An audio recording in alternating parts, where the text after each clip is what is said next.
All right, so today this lesson is all about something called related rates. And related rates is an application of differentiation where we're going to use implicit differentiation to solve more real world type problems. Sometimes they're more real world, sometimes you can do the process and not necessarily apply to a real world process. But related rates tend to be one of the trickier topics for people because you can kind of start easy with the more basic problems, and then I can throw some more interesting problems at you that you really have to think through how to create the formula. But for our purposes, we're really going to stick to two types of problems: two triangle problems and geometry problems. Those are the two most tested on the AP test. We will look at some other ones because I think they're super interesting. And for those of you that go off to other levels of calculus, you'll probably do way more. But the two types of problems are triangle problems and geometry problems. So I'm going to start off the bat with a triangle problem. I'm going to explain to you what I mean by a triangle problem. Okay, so a little bit of writing here. I'm going to make sure I have this right. Okay, so here's the problem. And these are, like I said, word type problems that have some real world situation going on. So in this case, you have a balloon. The balloon um, is released 100 feet, 150 feet, okay, from Mr. West. So I'll just say me. So I'm standing there 150 feet away from me. A balloon was released by one of you. It goes up at a rate. So here we go. It goes up at a rate of, and typically you'll have at least one rate, sometimes more, 8 feet per second. That is a rate. Every second it goes up 8 feet. Here's the question: how fast is the distance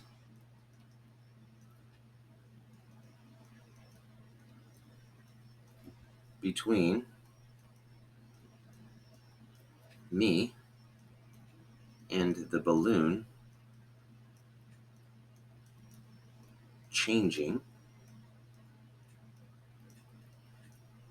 at, and then they're going to give you a time, or in this case, they're going to give you the height. So I won't even say at. Usually they're going to give you not a time, they're going to give you some distance. So when the balloon, the, okay, well, the balloon is 50 feet high. Okay. This is a good set of problems. Sorry, it took me like 2 minutes just to write that out. But the problems typically look like this. You have some real world situation where you have distances or you have measurements and rates. So distances and rates or measurements and rates are what we're going to be dealing with. When I tell you to do these problems, the first thing I'm always going to tell you to do, first thing always, you should draw a picture. Especially in a case like this where you're dealing with distances, because it can really help you figure out what distances are changing and which ones aren't changing. And that's a big key of this. Some of these distances aren't going to be changing. If it's a geometry problem, you don't have to draw the picture, but sometimes that can help too. But geometry, less important. Triangle problems, draw the picture. So here I am. Boop, boop, boop, boop, boop, boop. I got like a weird problem with my hip. And 150 feet away from me is a balloon. And the balloon starts, make a red balloon here. Maybe it starts lower. And it's going up. So the balloon is going straight up in the air. Started down here and it is going up. And you might be tempted to label this as 50 also, because it said when the balloon's 50 feet high. My advice to you, as you're getting used to this, don't even label anything on the picture in terms of distances. We'll keep it to variables instead. That'll be very, very, very helpful as you start to dive into these problems. So we have the distance between me and the balloon, where the balloon was released. We have the balloon going up. And then it said, how fast is the distance between me and where the balloon is located? So that's the distance that the last part of the question is talking about. and it wants to know what is the distance between me and the balloons. What's the rate of change of the distance between me and the balloon? So hopefully you can see from this picture, we have a right triangle. The AP test loves right triangle related rates problems. Okay, we'll get to why they're called related rates in a second. But this is the picture. It is a right triangle. Oftentimes it's a right triangle. Oh, don't want that. Now let's start labeling things. So this is a right triangle. Typically when you have a right triangle and you're dealing with distances, you're going to have one distance. We'll call it A, B. You can call this C or D for distance, but typically A, B, and C is fine. So start there. Draw a pick. And you can label them here. But in the second step, we're going to identify all the variables. So we've got 3 variables that I have labeled here that seem important. There might be others, like when I do the follow-up question, there's going to be some others. So we've got A, we've got B, and we've got C. Do they give me any of these? Well, they say the balloon is released 150 feet from me. That would be A. Do they give you B? They say how fast is the distance between me and the balloon changing when the balloon's 50 feet high? So kind of, except this is the more difficult part of these problems. That distance is changing. So B starts at 0, and then as the problem goes on, gets bigger and bigger and bigger and bigger. Okay, so this is the part that I'm going to ask you about because this is the important part. Basically, this balloon is changing on, like the distance is changing the entire problem. Imagine the instant that the balloon is 50 feet high, we take a picture, and that's the moment I'm asking you about. So at that instant, when the balloon's 50 feet high, I'm going to ask you questions like, what's the distance, rate of change between me and the balloon? So yes, you can actually label this as 50 because we are asking at that instant, what is the rate of change of C? C, we don't know. But the cool thing about these problems is typically you can find this. I'm not going to label, just find this. I'm going to say we can solve for this using the Pythagorean theorem, which if we forgot, we'll get back to that in a second. So we can solve for this in a minute. Okay, so there's your 3 variables, right? Well, not exactly. There's 3 others because we're talking about how things are changing as time goes by. So I'm interested in knowing things about A, and A's rate of change with respect to time, B's rate of change as time goes by, and C's rate of change as time goes by, which gives us 3 other variables, dA, dt, dB, dt, and dC, dt. So every time we identify the variables, you're going to talk about each one's rate of change. And we're going to see if the problem gives us any of these. So the balloon's reached 150 feet from me. We already talked about that. But what are the other information I'm given? It goes up at a rate of 8 feet per second. So the balloon is going up, up, up. So what is this 8? Well, it's a rate, so it's going to be one of these 3. But which one is it? Well, it's not changing A. It's the value of B and how B is changing. So this distance is changing at 8 feet per second. The balloon is going up at a rate of 8 feet per second. That's B. It's rate of change. A is rate of change. Do we know anything about that? We'll come back to that in a second. But the question asks, how fast is the distance between me and the balloon changing? They're asking, how is the distance changing? So in other words, they want you in this problem to find this value. This is the goal of the problem, to find the rate of change of C, the distance between myself and the balloon. So the last piece of the puzzle in these related rates problems before we get into the calculus behind it is what's going on with A? What's A's rate of change? Well, as the balloon goes up and up and up, think about this distance. Is this distance ever changing? Well, C's changing and B is changing. So if I were to redraw this triangle and the balloon's higher up, it would look more like this. But A is not changing in this problem. So if A has no rate of change, the rate of change of A as time goes by is 0. That happens very often in these triangle type problems. Typically, one of these won't change.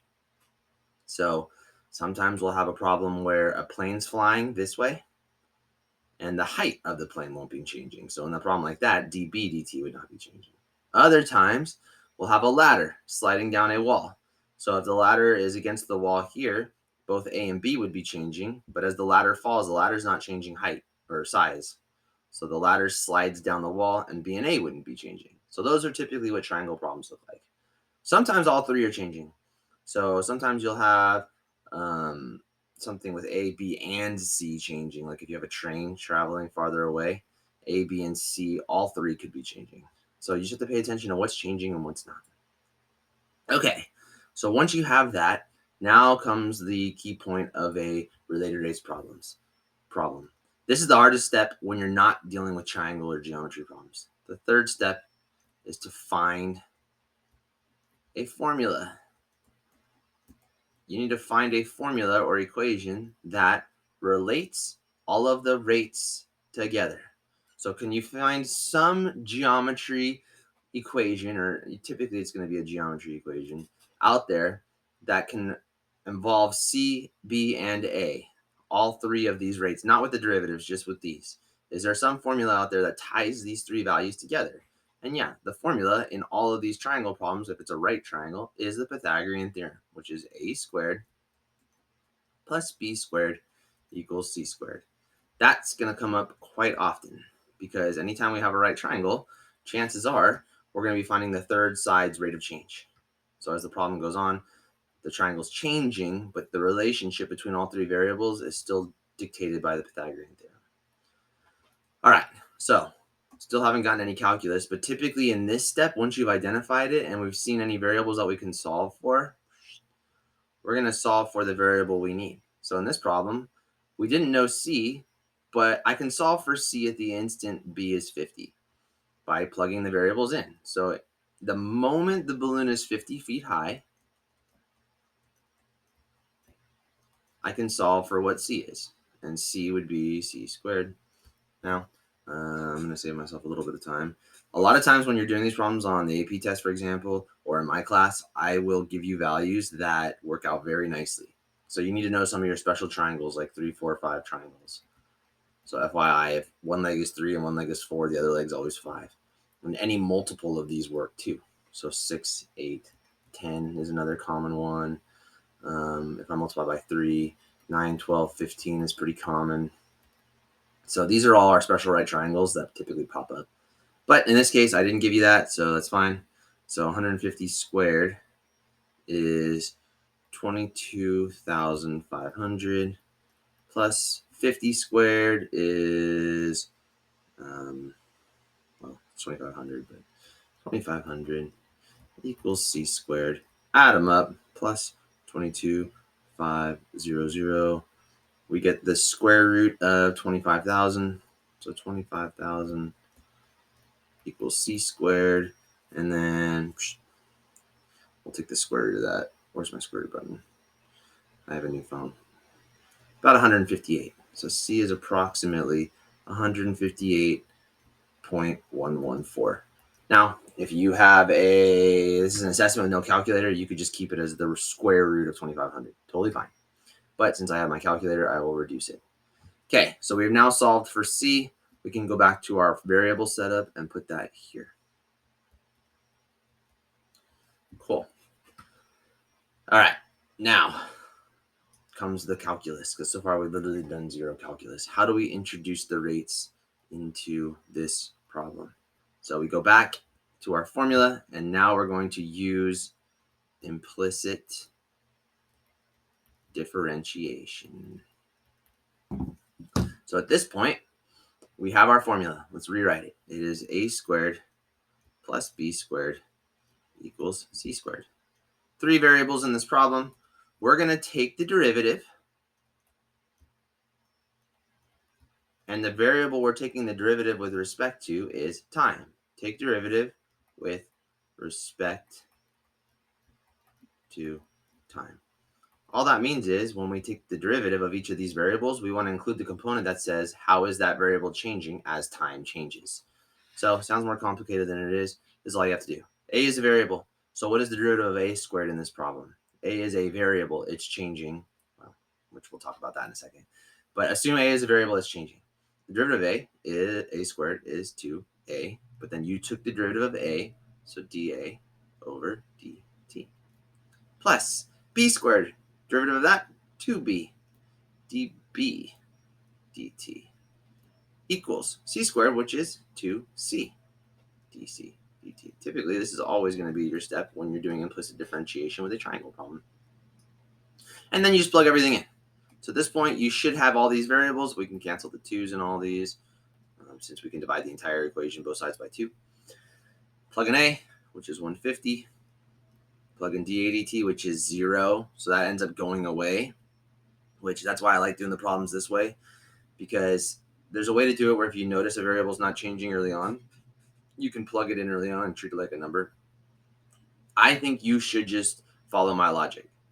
Identify the variables like I did. If any of them are 0, it's going to work itself out right here when you start plugging things in. B was 50. dB dt was 8. Plug in C is what we found earlier in the problem, thanks to the Pythagorean theorem prior to taking the derivative. And then we have dc dt. And now this is just an equation with one variable. You can solve for dc dt, and dc dt, for the sake of time, I have it written down, is approximately 2.53 feet per second. So that's the rate of change of C between myself and the balloon. All right, so that's how these problems typically work. You're going to be given a situation. I think you should draw a picture if it's not clear. If it's geometry, which we're going to see some of those on Wednesday and Thursday. We're practicing related rates all week, depending on what class this is. So maybe we'll see it next week if this is a Thursday. But the point is, draw the picture.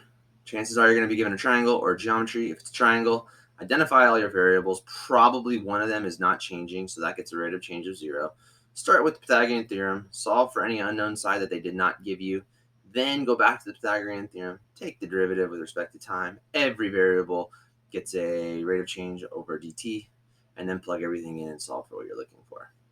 All right, we're going to do one more problem in relation to this, because sometimes with this one setup, I can ask a follow-up question. So I'll come over here.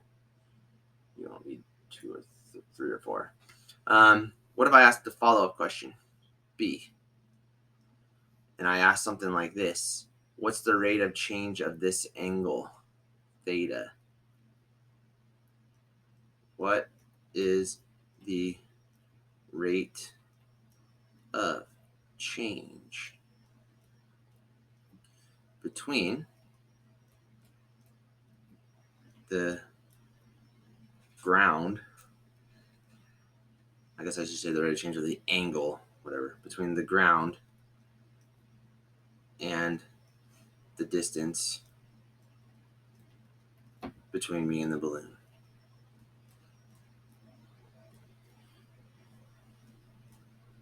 All right, so not only are we going to have to worry about sides of this, sometimes we're going to have to worry about other things, like the rate of change of an angle, or the other question I'm not going to ask you right now, we'll talk about it in class.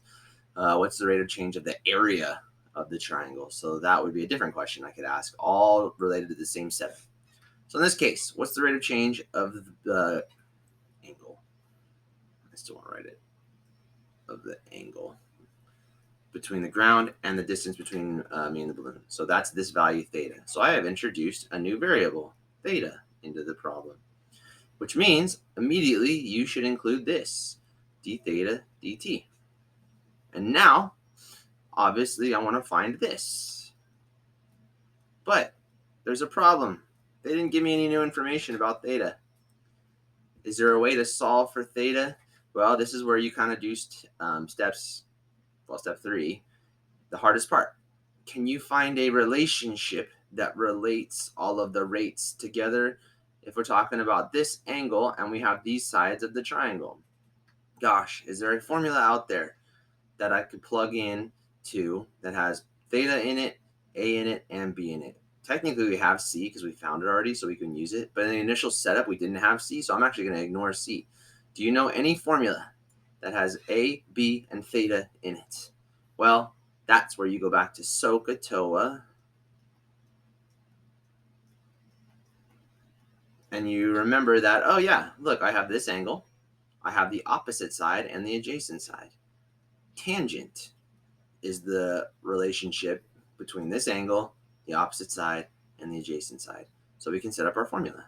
Tangent theta equals opposite, which is B, over A. Cool. I got my formula. So now I get to do kind of what I did in the last part.